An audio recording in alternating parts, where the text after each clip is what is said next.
Hello, and welcome to this audiobook presentation of The One-Armed Whiskey Man of Jackass Canyon.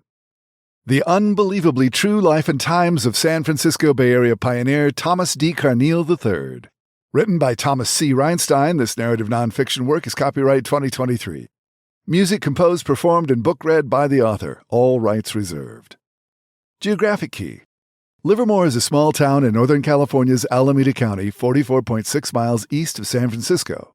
The Tasajara Valley is in neighboring Contra Costa County, roughly 10 miles north-northwest of the town, the mailing address being Livermore. Introduction. Generations deep in 18th century Fayette County, the Northern Kentucky Carneal family stood affirmatively for emancipation, steadfastly for the Union, and always for Kentucky and whiskey. The One-Armed Whiskey Man of Jackass Canyon pours a new perspective into the collective glass of American whiskey lore, blending in the subtle traditions of Northern Kentucky with the free-spiritedness of Northern California. At 17 months of age, toddler Thomas D Carneal III left behind the father he would never meet. Hand in hand with his newly widowed mother, the pair would leave the comforts of the governor's mansion to travel into the wilds of 1850s Northern California. At the historic Tasajara Valley Ranch Yard near Livermore stands a massive 600-year-old valley oak tree that's watched over the Native Americans, Spanish, Mexicans, the early California pioneers written of in this book, and 5 generations of my own family. We affectionately call her Abuelita, Spanish for Grandma. Thomas D. Carneal III and myself grew up at the same California ranch, he in the 1860s and me in the 1960s. We both played under Abuelita's shade as kids. We both went to college and had careers in the Golden State, and both returned to the same ranch in our 40s, separated by a century. Abuelita quietly taking it all in. This audiobook is a heartfelt peek into the unbelievably true backstory of this historic old ranch, starting shortly after California became the 31st state of the Union. Hundreds of attributions back up both this book's oral traditions and historical facts. They derive from thousands of hours of research from era-source documents, books, and newspaper articles. I'd like to express my deep appreciation to my editor Brian Saliba. Having edited numerous New York Times bestsellers, his tough medicine and editorial wisdom were game-changing. Much gratitude to Haley Ditzler for her encouragement to write it all down, and to Dr. Jeff Kleiman for his unwavering enthusiasm to stick with it. Finally, the most heartfelt credit goes to Thomas D. Carneal III's chef and household manager, with whom he shared a decades-long friendship. Her many recollections of the time spent listening to Carneal's many stories over many years were pivotal. Thanks and gratitude to the late Christine Reinstein, my grandmother, who purchased the ranch I own today from Tom Carneal in 1920 at the beginning of Prohibition. The story structure of this audiobook uses the process of whiskey making to tell its true life tale. Part 1, terroir. Part 2, mash. Part 3, distillation. And Part 4, maturation. In addition to this intro, a prologue follows. The story is then told over 15 chapters and concludes with a heartfelt epilogue that brings it full circle. Don't miss it. Footnote: when you hear this effect, I'm reading verbatim from a historical source document. Just so you know. The Livermore newspaper, The Independent, once interviewed a childhood friend of my late father. In a 2007 interview, Ernest Vargas noted, "You just don't find people like that anymore. They speak about great men. Well, Mr. Carneal was a great man. It's just too bad he's not better known. Someone should write a book about him." Prologue. Athenian Nile Club, 410 14th Street, Oakland, California, May 17, 1925. Prohibition is better than no liquor at all. Will Rogers. In Northern California in the roaring 1920s, this was the place where backroom deals were made in business and politics. But never without a delightful hand-rolled Cuban cigar and a fine dram of whiskey. The club was famous as the Star Chamber Gentlemen's Fellowship of the San Francisco East Bay. Whatever happened in the club stayed in the club. It was Kentucky Derby Day, 5 years into the great experiment known as Prohibition. Affectionately called the Jinx Hall, the setting was a large, beautifully appointed great room, punctuated with magnificent Greco-Roman columns. The Jinks Hall stage was festively set in a horse barn motif. Center stage was an enormous garland of red roses, complemented by racing saddles on racks, harnesses, and blinders. The inaugural run of the Derby was precisely 50 years earlier. The fastest 2 minutes in sports was known as the Run for the Roses. This milestone in Derby history came to the invention of radio for the first time. Flying Ebony was the odds-on favorite. The bugle had just played first call and the race was about to begin. The club's motto said it all. Indulge the genial hour. While the Volstead Act made illegal the manufacture, transportation, or sales of intoxicating liquor, the members-only Athenian Nile Club chose to simply ignore the law and enjoy a fine bespoke barrel-aged illicit whiskey that would lay the foundation for a rather delicious mint julep. Here's a monologue from an era newsreel. It's the 1925 Kentucky Derby at Churchill Downs. Hats off to the Derby winner, Black Ebony and Earl Sandy. Winning the trifecta of ignoring the illegality of the manufacture, transportation, or sales of intoxicating liquor, club members had simply 3 words for the dry crowd. Prohibition be damned. Thomas D Carneal III had himself a hands-down, off-the-track winner. This whiskey was not the Kentucky bourbon of the Carneal tradition, but something new, something distinctly Californian. Part 1, Terroir. Chapter 1, Soil. The soil communicates to the distillation. William T. Brandt. Thomas D. Carneal III's great-grandfather was a Kentucky whiskey man named simply Thomas Carneal. He was a prosperous country squire, businessman, attorney, and the antecedent of the 3 Thomas Davis Carneals to come. Of Scots-Irish heritage, he had established a large plantation of some 24,000 acres in the years following the American Revolution, located about 4 miles below Lewis Craig's Mill on the South Elkhorn, just outside of Lexington, Kentucky. Like Carneal, the local planters brought corn to Lewis Craig's milling operation for processing. Lewis Craig's little brother was a Baptist-leaning celebrant who preached both hellfire and firewater. While it's said that perhaps he brought thousands to salvation, Elijah Craig is considered by millions worldwide to be the father of bourbon, even though much debate continues over the efficacy of the claim. Thomas Carneal and Elijah Craig enjoyed an appointment by the Kentucky General Assembly, serving concurrently on the respective boards of 2 elite Kentucky scholastic institutions. While discussing important academic issues, it was customary to do so while sipping corn. Beautiful corn. Around the time of the American Revolution, gold was discovered in Kentucky. Beautiful golden corn. It grew with rapidity and volume in the rich Kreider soil of the Bluegrass State. Barter was the gold standard, and because corn is more easily stored in an oak barrel than a granary, corn whiskey became the coin of the realm. Whiskey packed a punch unmatched by other shipped goods. A pound of whiskey was considerably more valuable than a pound of corn flour, and the effects of age on each were the polar opposite. When aged in oak, the corn only got better. The 1790s saw increasing talk of a strong preference for old whiskey. It became common knowledge that the longer corn sat in the barrel, the richer, mellower, and more valuable it became, something not lost on the taxman. Enter the 1791 whiskey tax. The controversial whiskey tax became law to produce revenue to pay down debts from the Revolutionary War. Yet to early Kentuckians, a federal excise tax on whiskey seemed unfair because whiskey was often the only common medium of exchange in the West. Treasury Secretary Alexander Hamilton was under increasing pressure from the administration of President George Washington to collect taxes from whiskey distillers, but his methods were proving fruitless. Hamilton realized that Kentucky distillers would likely be more pliable to the idea of tax being paid with excess whiskey rather than in coin. To that end, he reached out to his chief Kentucky revenue officer with the news that the government would begin to accept whiskey as payment on taxes, because the U.S. Army used prodigious amounts for its troops' daily rations. Kentuckians felt that taxing their most prized commodity and getting nothing in return echoed an earlier revolutionary refrain about taxation without representation. They could not count on the new federal government for assistance in navigating the often treacherous Mississippi River with their whiskey-laden flatboats.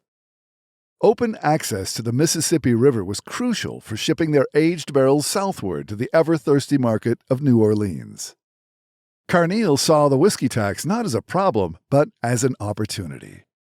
Running ads in Kentucky's first newspaper, the Kentucky Gazette, he appealed to those with foresight to understand that paying a bit of tax meant the opportunity to sell enough whiskey to supply an army.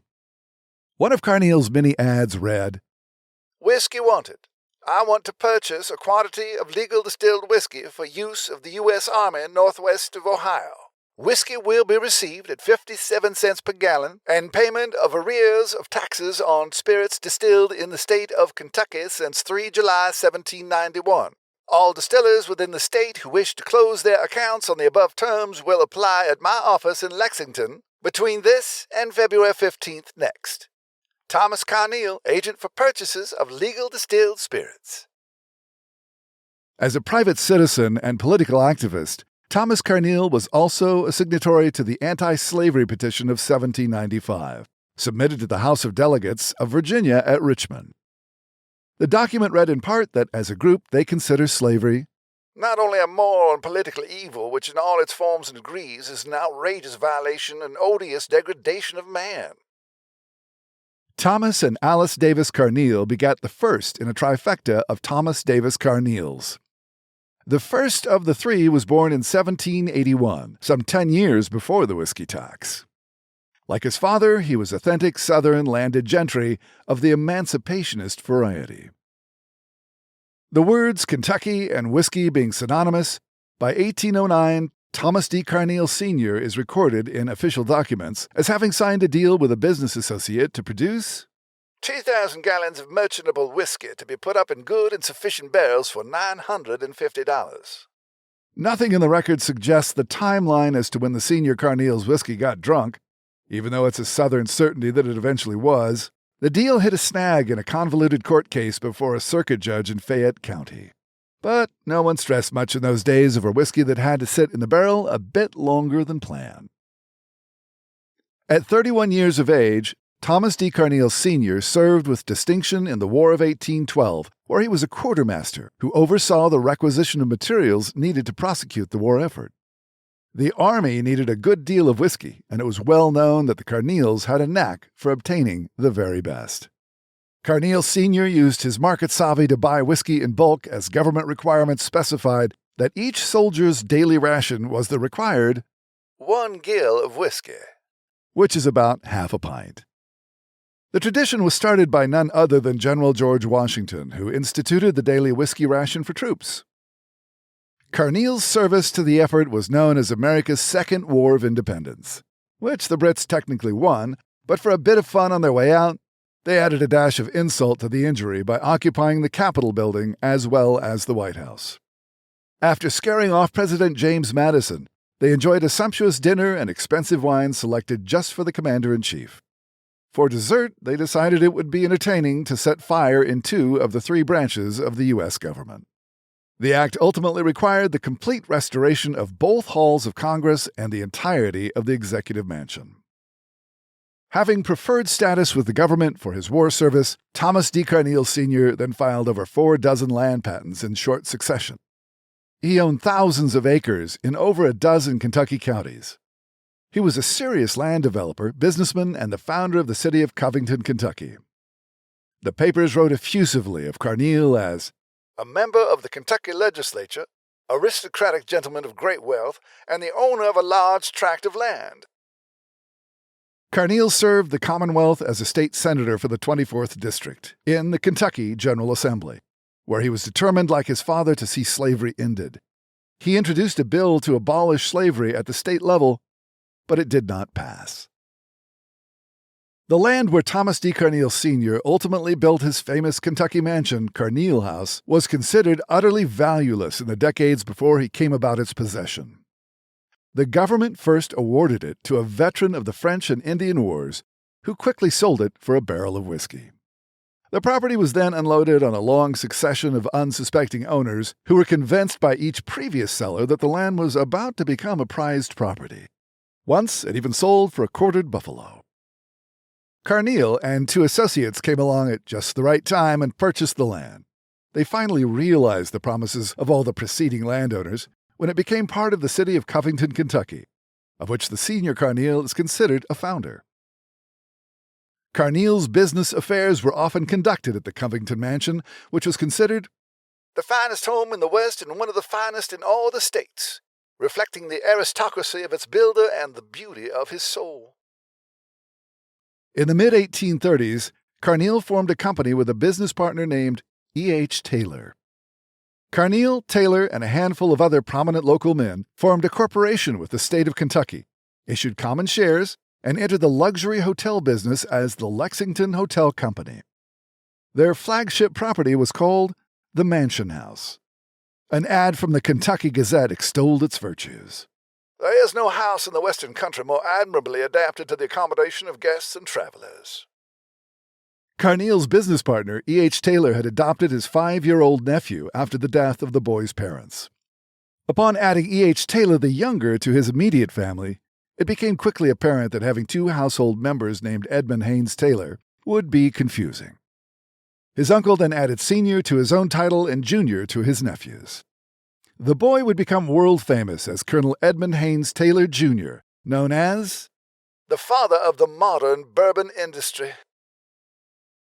Next door to Fayette County, Old Bourbon County whiskey had become a popular commodity for the first time around 1840.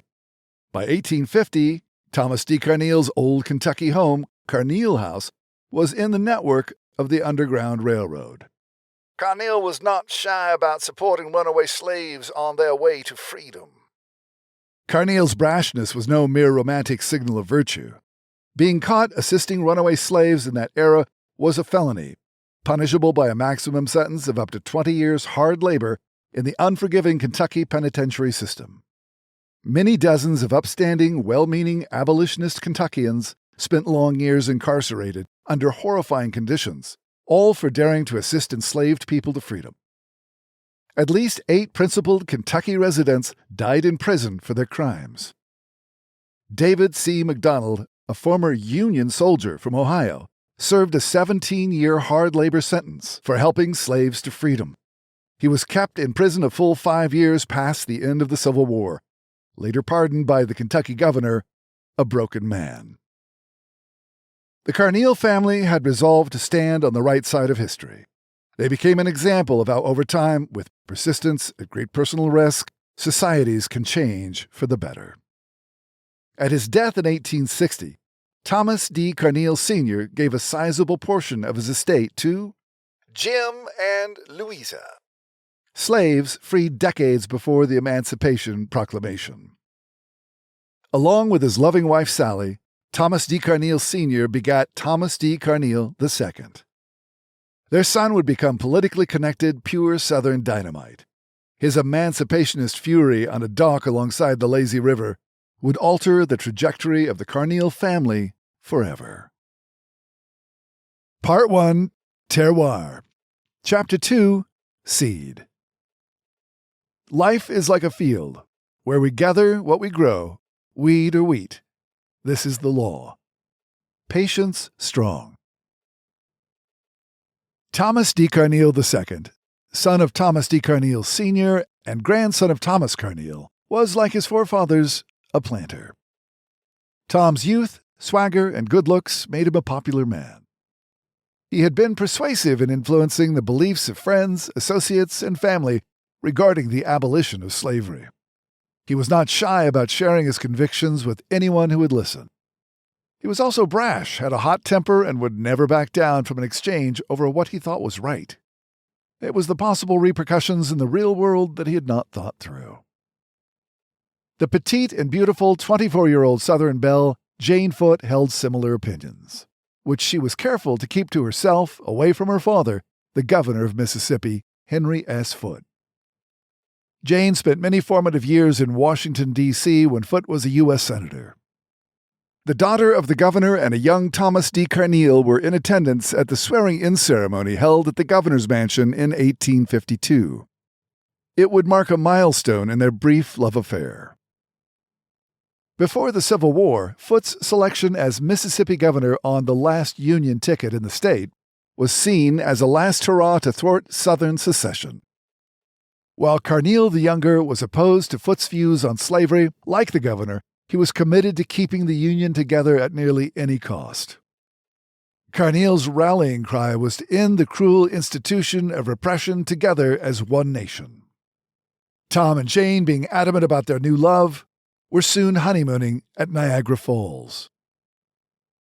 Shortly after the return from their nuptials, Jane announced that she was expecting and would soon travel to Jackson, Mississippi, placing herself in the care of attendants at the governor's mansion. The waters of Big Muddy flow through 10 states, taking about 3 months to reach the Gulf of Mexico, winding over 2,300 miles southward, at about the pace of a person taking a leisurely stroll in 1852. From antiquity, the signature scent of alluvial mud and faint day-old fish emanated from the lazy river. This day it was mixed with whiffs of dense sulphurous coal smoke coursing from the fluted smokestacks of the paddle-wheel steamer, the E.C. Watkins. The craft had docked at a large plantation in a fertile cotton-growing stretch on the Mississippi River Delta in the vicinity of Washington County's Greenville, Mississippi. The plantation Carneal and his associates were to visit that day was owned by a local magistrate known as Judge James. His reputation preceded him. James was an extremely brutal man to his slaves. The judge was keen to make the acquaintance of the son-in-law of the governor. Believing him to be of like mind with his own views on slavery, the judge was noted to be, at the time, excited with liquor. Judge James asked Carneal to join him for a glass of whiskey. Carneal curtly replied that he would not take drink with a man who abuses his Negroes. A contingent quickly gathered dockside to listen in on what was sure to be one of the judge's famous fiery tongue lashings. The newspaper account from 1852 best describes what unfolded next. The company took their drink, however, all but Mr. Carneal, who went out upon the bow of the boat and took a seat, where he was sought by Judge James, who desired satisfaction for the insult.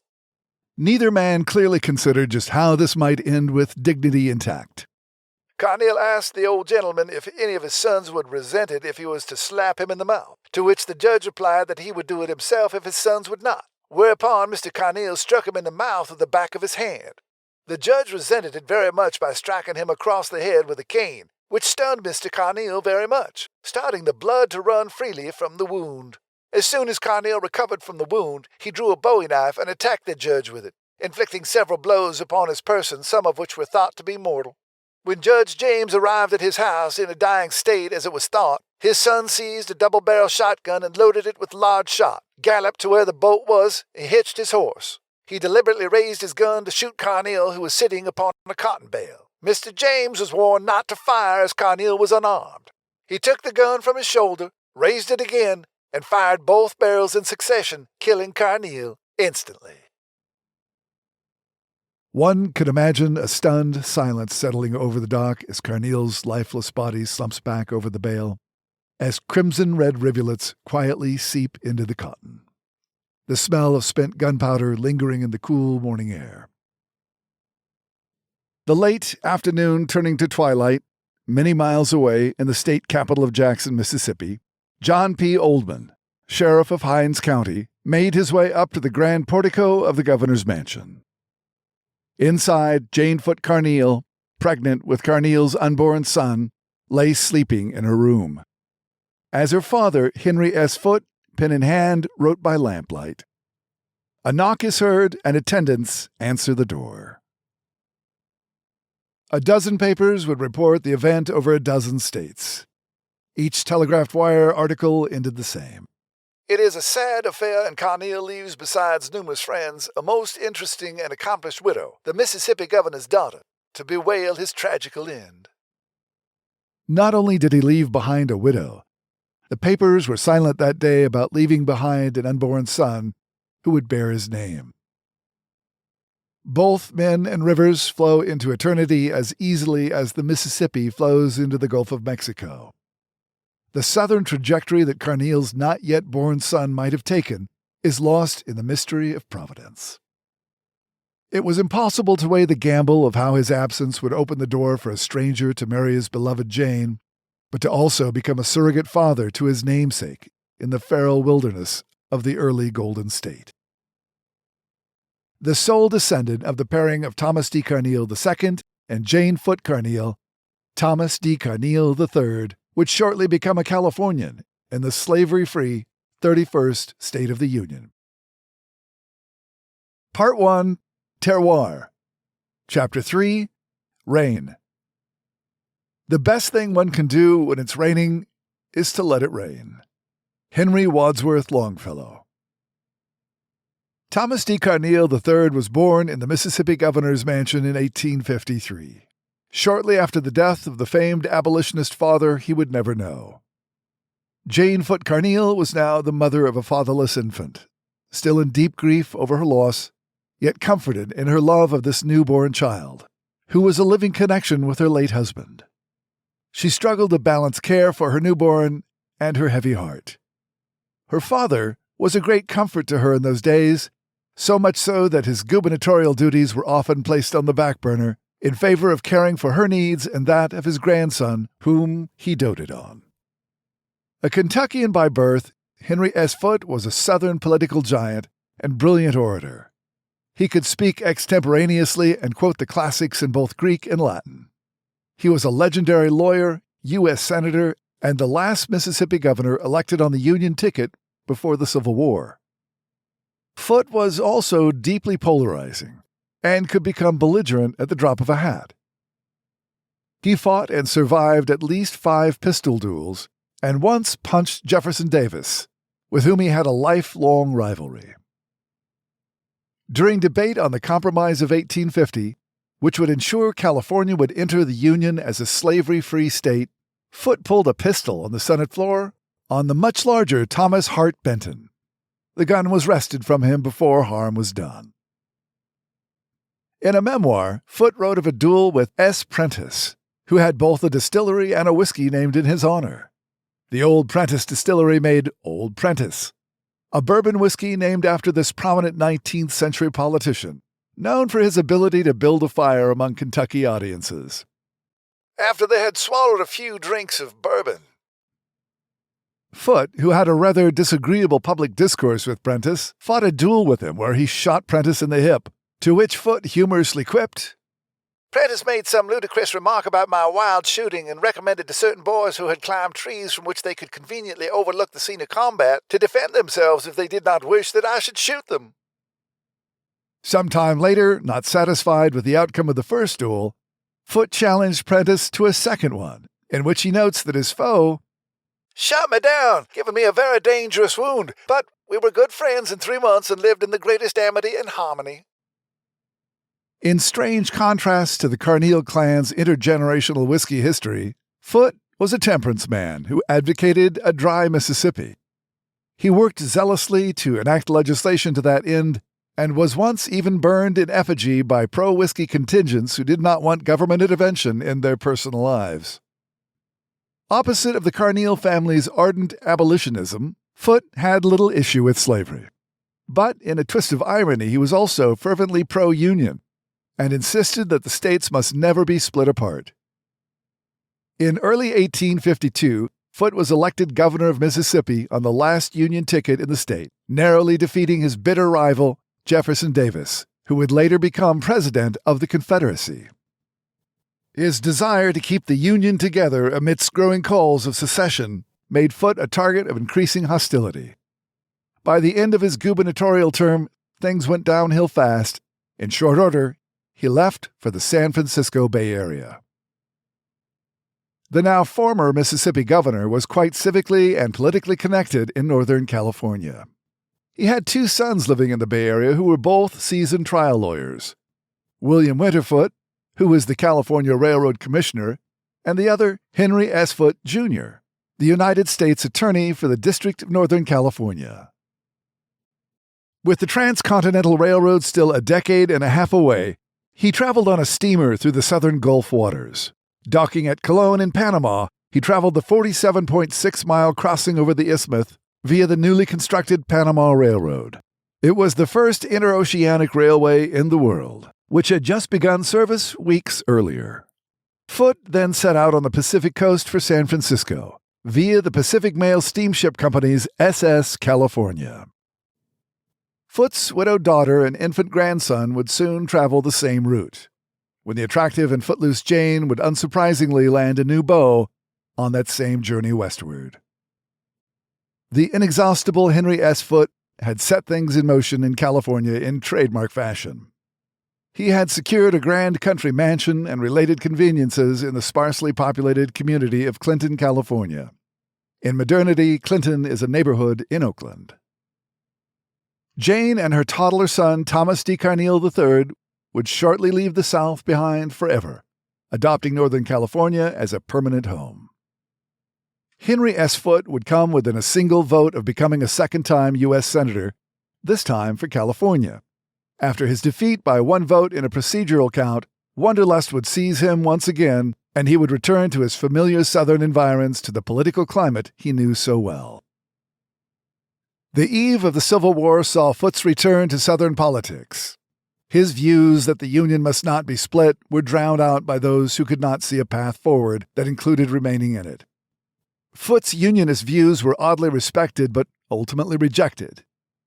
In January of 1861, he quietly folded his views into the service as a member of the Confederate House of Representatives. He made enemies and history with his harsh criticism of the war policies of the Confederate President Jefferson Davis, his bitter lifelong foe and the man who Foote earlier defeated for the governorship of Mississippi. Later, in the waning years of the Civil War, being well known in Washington, D.C. circles, Foote thought that he could persuade President Abraham Lincoln to enter peace negotiations, with an eye on ending the great struggle and gaining favorable terms of surrender. But things were going poorly for the South, and Lincoln sensed it would not be long before the Confederacy would collapse. Lincoln and Foote were acquainted, but the president knew he was a prodigious troublemaker whose unfiltered bravado was best left alone. Foote attempted to gain an audience with Lincoln by crossing Union lines to get to Washington. It did not end well. Foote was detained before crossing the Potomac and arrested by Confederate soldiers. Shortly after, President Lincoln sent a telegram to Union General Ulysses S. Grant about the incident. "You have perhaps seen in the papers that ex-Senator Foote attempted to escape from Richmond to Washington. He was pursued and taken back. Please give me the earliest information you may receive concerning him and what is likely to be done. Abe Lincoln."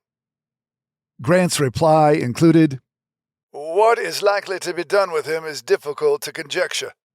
I suppose they will at furthest do nothing. Ulysses S. Grant." The Confederate House of Representatives voted to expel Foote for treasonous behavior.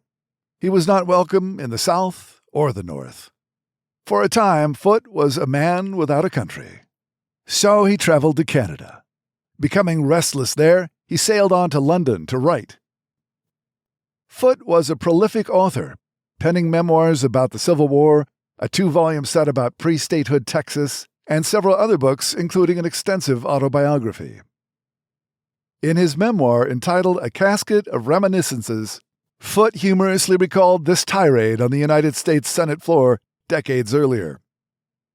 "I leapt to my feet and made, as I must frankly confess, under the overwhelming excitement of the moment, one of the most funny, rabid, and insulting speeches that has ever dishonored a grave and dignified parliamentary body. These frantic and indecent words had scarcely been enunciated ere I became painfully sensible of the stupid and unbecoming nature of my conduct, and I really would have given worlds to recall all the nonsense I had uttered." After the war years, he returned to the States and built a house that became known as Old Central, on property that would later become the Vanderbilt University campus in Nashville. Later, President Rutherford B. Hayes appointed Foote as a superintendent of the New Orleans Mint, where Foote served until his death in 1880. Meanwhile, the pre-war years in California were quietly playing out on a large California rancho in the East Bay Hills. Part 1, Terroir. Chapter 4, Sprouts. The greater part of our happiness or misery depends on our disposition, and not on our circumstances. Wife of the first President, Martha Washington. J. West Martin, a true California pioneer, circuitously became the stepfather of young Thomas D. Carneal III. As a young man, Martin was involved in the mercantile trades in Tennessee and Mississippi, where he sold dry goods and whiskey, until his brother Samuel suggested they look westward. At age 31, J. West Martin arrived in California behind his own herd of cattle on March 10, 1853. The trip was brutal, causing John Johnson, one of Martin's California-bound fellow travelers, to remark, "I would not advise any man go to California by land, as it is an awful trip." Martin's quieter, more cautious brother Samuel had come earlier to scout a landing spot, while the hardier J. West brought the cattle. The two brothers ended up on the steps of the county administrator's office during a tax auction, where they bought a roughly 5,000-acre portion of the former Mexican land grant, Rancho Santa Rita. Northern California historian William Halley remarked of the brothers, "They got a great bargain, for it is said that there were enough cattle sold from it to provide the purchasing money." J. West Martin became a land and cattle baron, and a famed wheat-growing pioneer. The popular-era newspaper, the Sacramento Record-Union, noted, "Under Martin's supervision, the Livermore Valley was first demonstrated to be a great wheat-producing section." J. West's great-uncle, Luther Martin, a less celebrated founding father, was known as the wild man of the Constitutional Convention who annoyed the hell out of George Washington. Other famous female members of the Martin family hilariously fooled British regulars during the Revolution by dressing as men. They would go out with great frequency, rob the unsuspecting redcoats of their secret war communications at gunpoint, and then later that same day, as prim and proper ladies, they hosted the same soldiers on their return, along the same road, with tea and sympathy for the crown.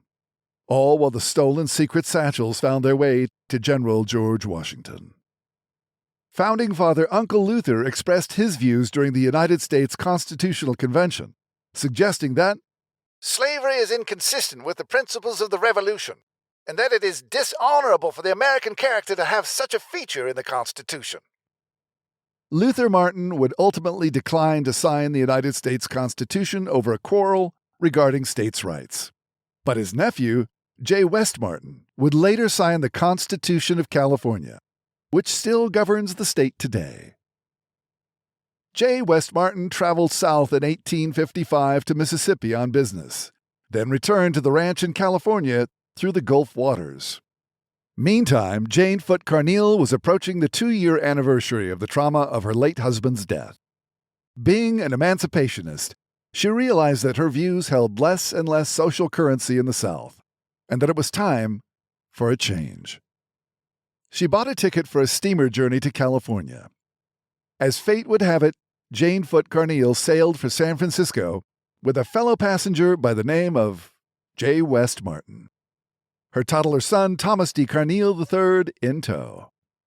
The chances of Martin and Carneal going about their lives and serendipitously bumping into each other in Northern California would have been slim to none. They were separated by many miles of Northern California geography and ran in vastly different social circles. Jane's late husband was a handsome Southern dandy, affectionate but also given to bouts of temper. By contrast, Martin's rugged good looks and steady pioneer demeanor swept the vulnerable young widow off her feet. Compared to the antebellum South, Gold Rush-era California was mesmeric and wild, holding with it the promise of renewal and a fresh start. As an established and successful Californian, J. West Martin personified that promise. A year later, J. West Martin and Jane Foote Carneal became Mr. and Mrs. J. West Martin. A small ceremony was held at the country mansion of Henry S. Foote, father of the bride. J. West Martin became stepfather to Thomas D. Carneal III, the only father Tom would ever know. Martin's new bride, Jane, and her son Tom moved from her father's house to the small ranch house in Livermore. Thousands of miles away from his original southern trajectory, 3-year-old Thomas D Carneal III would grow up as a California ranch kid. Martin, born in the Union State of Maryland at Hagerstown from tough revolutionary stock, had the upbringing that gave him the spine to guide young Tom's sometimes rebellious, if not just downright stubborn ways. Tom had much of his bloodfather's unrestrained self-righteousness and temper, but Martin would not be cowed. Jane's initial vision of how ranch life would be, and how she would lay a solid foundation for her young son, was somewhat naive. Jay West expected his stepson Tom to follow in his footsteps as a rancher, but his mother Jane made it clear that he would go on to college first, and if after a proper education, should he still feel the pull of the ranch, he'd attend to it as an educated gentleman rancher. Jane grew increasingly restless for the social society of city life. The other ranching wives tended to be down-to-earth women who could not connect with Jane's erudite worldview. Not wanting to offend her husband, she began to gently nudge Jay West for a second home in the new and Tony community of Oakland. By 1860, Jane and Jay West added the first 2 new members to the family, Tom's new half-brothers, Dick and Shelby Martin. In early 1861, a few months before hostilities would plunge the country into civil war, Jane would get her way when the Martins bought a house at 720 14th Street in Oakland. She would affectionately call it Joy Cottage. While Jay West and Jane would remain mostly at the ranch through the conclusion of the Civil War, they delighted to travel to the Joy Cottage on weekends. They would eventually end up making Oakland their home base. The Martins' social circle grew wider, as Jay West quickly made the acquaintances of many successful, well-heeled men of action. He was gradually lured away from ranch life, placing a full-time manager there in the summer of 1865. Jane always insisted that Tom would attend college, then law school, start a successful career, marry a fine, upstanding young lady, and make his mama proud by starting a new Carneal dynasty in California. She convinced Tom from an early age that he would one day make the Carneal name as famous as it had been in northern Kentucky, only this time as famous as any of Northern California's finest and most prominent families. Once firmly planted in Oakland, Martin quickly became a co-founder of Oakland's Union Savings Bank, a nod to the founder's support of the Union. He also served as the 22nd mayor of the city of Oakland, and was a founder of 2 significant Oakland-based utility companies, one of which would be acquired by a startup called Pacific Gas and Electric. Thomas D. Carneal III would attend private primary schooling in elite schools in Oakland. He then attended college at the newly constructed campus of UC Berkeley, where stepfather Jay West Martin had just become a regent. Tom enlisted in the university cadets as a first lieutenant, serving as the executive officer to the commander throughout his time at Cal. He would also affiliate with a very prestigious fraternity, Zeta Psi, California's first college fraternity west of the Mississippi River. During Tom's freshman year at Cal in 1870, the members played poker, drank beer, and pulled campus pranks. But the brothers of the prestigious fraternity also dressed impeccably and had live-in servants. There were no hazings in those years. As an upstart university, there were no senior classmates to perform them. The brothers, or as they called themselves, Zeets, found other distractions. They performed pranks, once stealing a 300-pound bell from a campus belfry and placing a cow in an academic office. Music was an ever-present activity, and a participation sport at that. Tom sang second bass in the Zeets double quartet. After graduating from Cal in 1874, Thomas D. Carneal III traveled to New York City. He attended the Ivy League's Columbia Law School. Graduating with a law degree in 1877, he made his way back home to the Bay Area. His law career would begin immediately. But Carneal would still find time for adventure, both in a triumphant mountaintop experience and a literal train wreck. Part 1, Terroir. Chapter 5, Yield. The only way to get rid of temptation is to yield. Oscar Wilde. When Tom returned from Columbia Law School in 1877, he would reacquaint himself with another prominent California pioneer named Dr. George Davidson. Celebrated explorer Davidson had just become a UC Regent and was also close friends with Tom's stepfather, J. West Martin. Professor Davidson had been a stalwart mentor to Carneal since his freshman year at Cal, where Davidson taught as an honorary professor of geodesy and astronomy. Originally from Nottingham, England, Davidson was responsible for surveying and mapping the entirety of the Pacific coastline, from the Mexican to the Canadian border in 1850. This first-ever scientific survey created the most accurate measurements ever taken of the latitudes and longitudes of vital landmarks along the Pacific coast, including ocean depth measurements, all derived from Davidson's fieldwork. Based on these surveys, all lighthouse locations on the West Coast were hand-selected by Davidson. He created a series of annual reports called Coast Pilot, which gave ship captains vital information on navigating the Pacific coastlines. It is still published today by the National Oceanographic and Atmospheric Administration. Davidson was elected to membership in the Royal Astronomical Society, the American Philosophical Society, the Bureau of Longitudes of France, and the National Academy of Sciences. He was president at the California Academy of Sciences and director of, and instrumental in, establishing the famous Lick Observatory on Mount Hamilton near San Jose. It was the first major mountaintop observatory built in the United States. Davidson also traveled abroad. He worked in Japan, Italy, Egypt, and France, and even played a role in assessing the resources and landscape of Alaska during its purchase from Russia. Davidson often bartered with the local Native American Indian tribes in Alaska with the crew's whiskey stocks. In one encounter, after their whiskey was running low, Davidson remarked, "When they realized no whiskey was forthcoming, the chief doubled the price of potatoes." Davidson was one of the best-known citizens of the state and was considered worldwide a preeminent man of the sciences in the 19th century.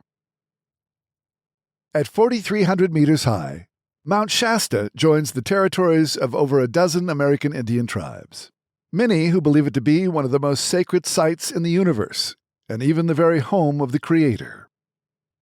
Davidson had been planning a groundbreaking journey of geodetic discovery atop Mount Shasta. The journey in the spring of 1878 would be made in two parts, with Davidson's Shasta crew leader Benjamin A. Kalana leading the charge up the Shasta summit, while Davidson summited Mount Lola with a separate crew. The mission was to further the accuracy of the survey maps of Northern California. In so doing, they would break all world's records for distance and accuracy. At the invitation of Dr. Davidson, Thomas D Carneal III's mark on the expedition would become part of Northern California history. Carneal studied glaciology under Dr. Davidson and once wrote a term paper titled The Dynamics of Glacial Movement. Mount Shasta has 7 historically significant glaciers, including the Whitney Ice Flow, the longest in the state. It stretches from the summit for 2 miles down the northern flank of the mountain. Tom's knowledge of the subject and his mental and physical toughness made him the perfect candidate for this upcoming expedition. Naturalist John Muir summited Mount Shasta in the middle of winter in 1874. He noted that, "Snows have fallen on icy Shasta. Its rugged glaciers and broad and swelling base are all gloriously snow-covered, clothing the whole massive mountain in the richest winter white." The Shasta Trinity National Forest hosts over 2.2 million acres, with 6,300 miles of streams and rivers. Its protruding summit can be seen 100 miles away. In 1878, there was no hint of a Golden Gate, San Francisco, Oakland Bay Bridge, or any bridge spanning the bay. To get anywhere specific, you had to go by horse-drawn carriage, stage, horseback, ferry, or on foot. The state of California would not begin to maintain public roads for another decade, and even that came slowly. Well into the 20th century, Getting anywhere in Northern California could mean hours or even days of travel. Fortunately for the expedition crew, the train could be ridden to a modest rail spur from Oakland to the station just shy of Mount Shasta. The rail line ended at Redding, California, approximately 50 miles south of the resort where the survey crew would spend the night before embarking to base camp the next day. After nearly 2 dusty days of travel on the Wairika Stage Road, the contingent debarked at a small resort at the base of Mount Shasta called Sisson's. Professor Davidson had appointed the highly competent Benjamin A. Kalana as the expedition leader. Kalana journaled the entire excursion, which would later become a classic article entitled 9 Days on Mount Shasta, published by The Californian, a widely read San Francisco literary newspaper. From Kalana's journal, "We arrived at Sisson's on July 18th. Sisson's is a country inn and summer resort. It is a paradise to the dusty traveler by stage or weary tourist. From Sisson's to the summit of Mount Shasta is about 12 miles in a straight line." After the last night of 4 walls and a roof, leaving Sisson's, they headed to where they would make base camp. Kalana journaled the following. "Before dark, we had partaken of our evening meal of cold food and hot coffee. Our blankets spread on the ground, we were soon asleep. This was a short-lived pleasure, for we were awakened in a short time by the Indians who, under their medicine man, were performing such ceremonies as is their custom. How long they continued their monotonous chanting I do not know. I quickly fell asleep under its influence and did not awaken till the first light streak was visible in the east." The crew included erstwhile glaciologist Carneal and gave Kalana confidence. He knew it would be a demanding trip of uncertain duration. It was sure to test even the stoutest of the Indian guides, whom Kalana had handpicked from the local tribes for their expertise and stamina. The expedition was a grueling 16-mile round trip, with an over 7,000 vertical foot climb. Kalana remarked of the crew Dr. Davidson had assembled for him as, "Fine specimens of vigorous manhood." Some 750 pounds was carried all the way to the summit, "On the backs of 20 stout Indians." Accompanied by their women, babies, and even skinny dogs. Kalana said they considered the summit "an emblem of purity, nor will they defile it even with tobacco juice." After summiting, the last ounce of the outfit was deposited near Shasta Hot Springs. Kalana noted of his exhausted guides, "Each Indian threw down his pack and swore in good plain English that he would never come up here again and cursed white men in general for doing such work." Kalana and Carneal signed a badly weathered climber's register. Some earlier entries read as follows. "If anyone catches me up here again, I hope they will pitch me over into the McCloud River. I hope that all fools will reach this place in due time. We promise not to come here again." Kalana journaled on the geothermal activity of the summit and about a discovery made by Tom Carneal. "Another opening set out steam from a small jet, which caused a hissing noise much like that made by the steam escaping from a locomotive. Mr. Carneal of Oakland spent 2 nights on the summit with me, and standing by my side on the north end of Shasta Peak, he discovered another group of hot springs on the north side, resembling in all respects the Shasta Hot Springs. I named them Carneal Hot Springs." Under a bright and cloudless sky, the equipment was firmly in place and calibrated atop Mount Shasta. On August 1st, 1878, Kalana's instruments measured a direct line span that shattered world surveying distance records. As he pointed his instruments, he instantly saw "Shining like a star of the first magnitude."